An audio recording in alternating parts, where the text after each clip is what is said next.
So in life, there are moments when you stop and ask yourself, how did I get here?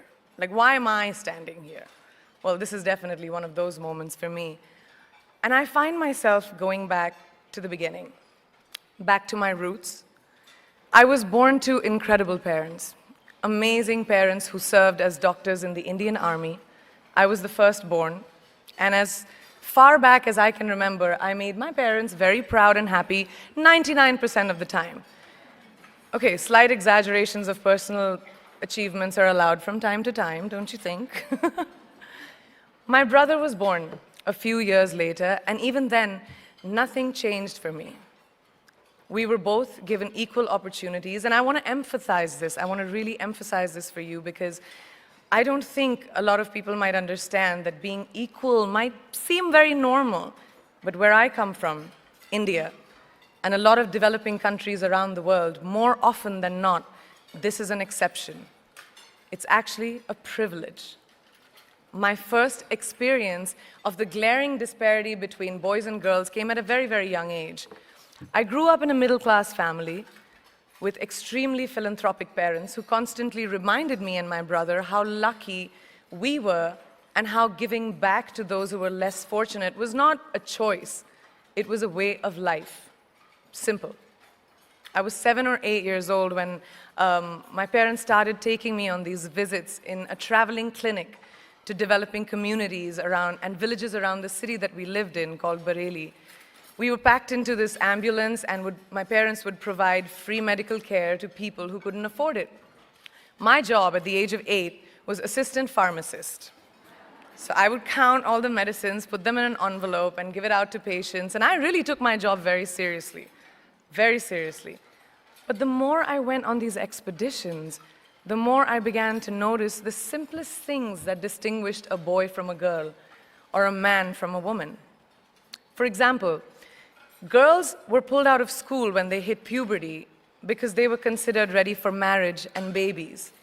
That's 12 and 13, while boys still enjoyed their childhood. Or basic human rights, such as healthcare, were denied just because they were women. Let's call this whole experience trigger number 1 for me. Fast forward a few years and many, many triggers in between. Like a producer-director, for example, early on in my career, I must have been about 18 or 19, telling me that if I didn't agree to the ridiculous terms or painfully low salary in his movie, that he would just replace me. Because girls are replaceable in the entertainment business. That was a memorable one.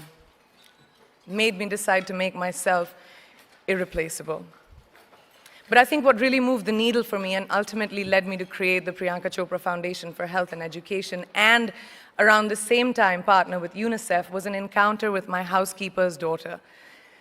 About 12 years ago, I came home from set early one day, and she was sitting in my library reading a book. And she must have been 8 or 9 years old, and I knew she loved reading. So I asked her, I was like, it's a weekday, why aren't you in school? And she said, oh, I don't go to school anymore.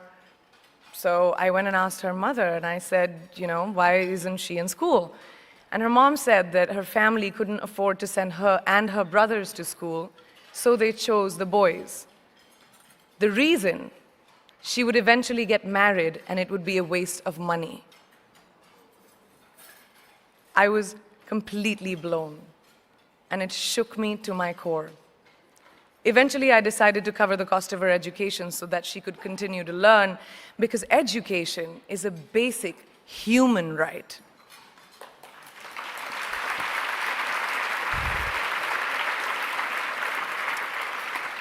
And a huge necessity, especially today. From that point on, I was determined to make a difference in as many children's lives as I could, in whatever big or small way that I could contribute. There's a really, really beautiful quote that I read recently, and I think it's absolutely appropriate to explain what I'm trying to say today. The hand that rocks the cradle, the procreator, the mother of tomorrow, a woman shapes the destiny of civilization. Such is the tragic irony of fate that a beautiful creation such as a girl child is today one of the gravest concerns facing humanity. Girls have the power to change the world.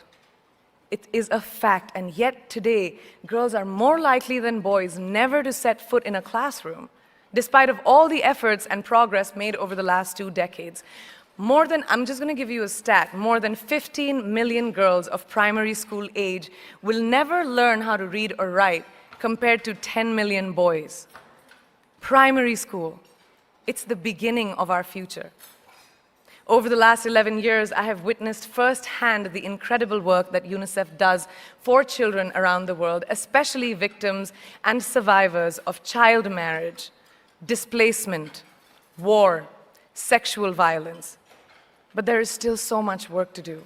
And for me, that is the fuel to my fire. The reason I'm so committed to this cause, and that is where my passion stems from, because I know that a girl's education not just empowers families, but communities and economies. A result of her education, we all do better. It's just as simple as that. As entertainers and influencers sitting in this room, I feel that it's our social responsibility to be a voice for the voiceless, which is why I applaud each and every woman in this room for being such a badass.